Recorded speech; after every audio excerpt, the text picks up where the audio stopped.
I'm going to tell you the basics of what you need to know to choose components for any ship, and we're starting right now. We have a whole bunch of new inventory you're going to want to check out. Real nice stuff. Thanks to all the support from patrons and channel members. It takes a while to make one of these, and your support is appreciated. Welcome to A Star Citizen's Guide to the Galaxy. What's up, citizens? This is SubliminaL here, and in this guide, I will explain my understanding of size, grade, class, EM, IR, and draw request time that are common amongst all components and weapons in Star Citizen. I may be completely wrong about some of the info in this guide, and that's okay because we're all learning throughout our journey in Star Citizen's Alpha that is constantly changing. The pinned comment will be used to ensure accuracy. This is part 1 of a series that will cover each archetype of component and weapon in depth, so make sure you're subscribed and have the bell clicked for more. Enough with the formalities, let's get to it. I'm live on Twitch right now, so come and hang. Disclaimer, some of this information is copied from the wiki over at starcitizen.tools. New players, please note the RSI website is not recommended as a source for current and updated information on ships, components, or weapons. I highly recommend Referral.games for up-to-date info that is gathered straight from the game's data. The first thing I want to cover is size. Component sizes range from 0 to 4. Size 0 components are usually found on very small vehicles like rovers, buggies, and bikes. Size 1 components are for small ships, size 2 for medium, size 3 for large, and size 4 components are found on capital class ships like the 890 Jump. This size is currently unavailable for purchase at stores in the verse. The size of a ship's compatible components are determined by the manufacturer of the ship and are typically uniform across all 4 components. There are some instances where a ship can have multiple size components, but it's rare. Some examples would be the Prospector, Banu Defender, and 600i. Next, we have the grade of a component. It can range from grade A to D. A grade value is the easiest way to determine how well a component performs compared to other components in its size. It is important to know that Referral.games does not use A through D, instead it uses values 1 through 4 extracted from the game files. Grade D is the lowest grade and generally found on NPC or AI ships and in some cases some Drake ships. Grade C are the standard item found on most ships by default. Grade B is a good upgrade to performance, and Grade A has the best possible performance.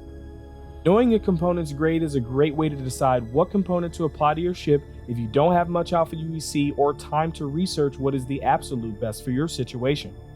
However, Grade A components are not always the best for every situation. Now let's talk about class.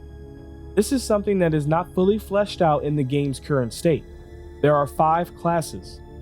Military is the best overall at an item's functionality at the expense of emissions and cost. Civilian is the most common with a wide range of behaviors to suit cost. They tend to blend into other categories but not as specific. Stealth class have vastly reduced signatures and consumption at the expense of functionality. Industrial class have reliability, high output, and low wear with high emissions. And finally, competition is higher performing than military but at the expense of durability and stealth. Performance over everything. A component's class will be very important when degradation is implemented into the game. For example, the competition class cooler Zero Rush will be great for a racing ship like the M50 for performance, but will require frequent repairs. Very similar to the pit stop seen in Formula 1 racing. In addition, it has been stated that class will be limited to a ship's hull. For example, a racing ship like the M50 will be limited to competition class components only.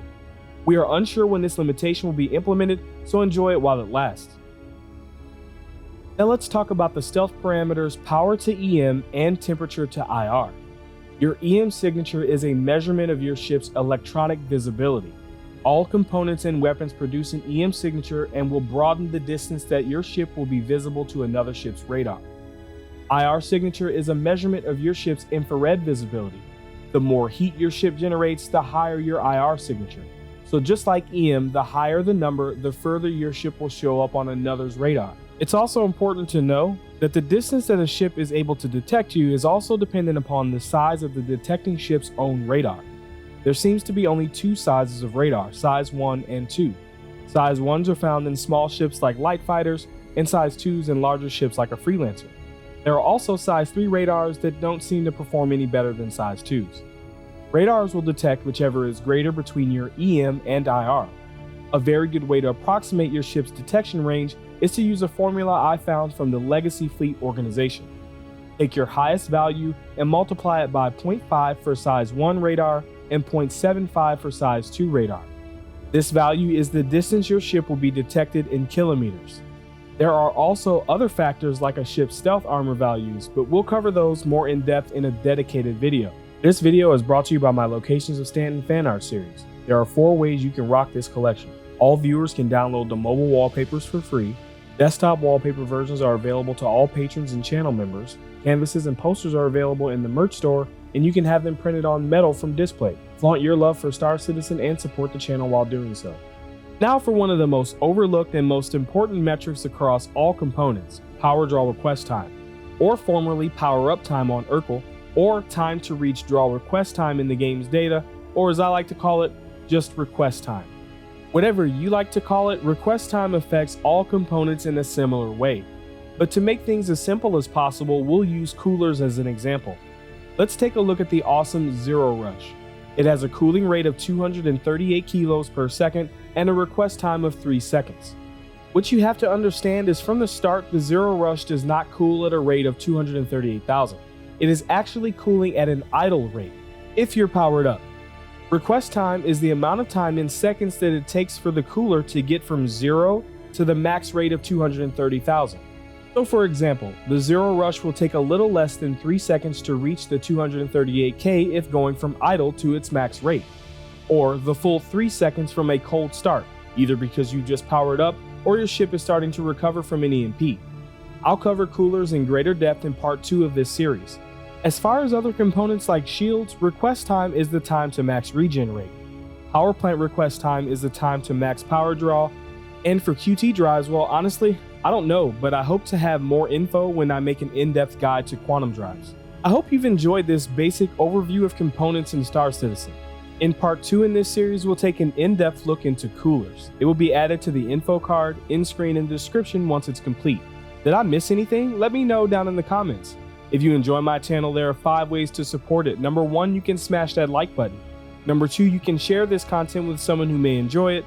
Number 3, you can check out my Locations of Stanton collection over at Displayed and in the merch store. Number 4, you can subscribe and turn on notifications by clicking the circle here.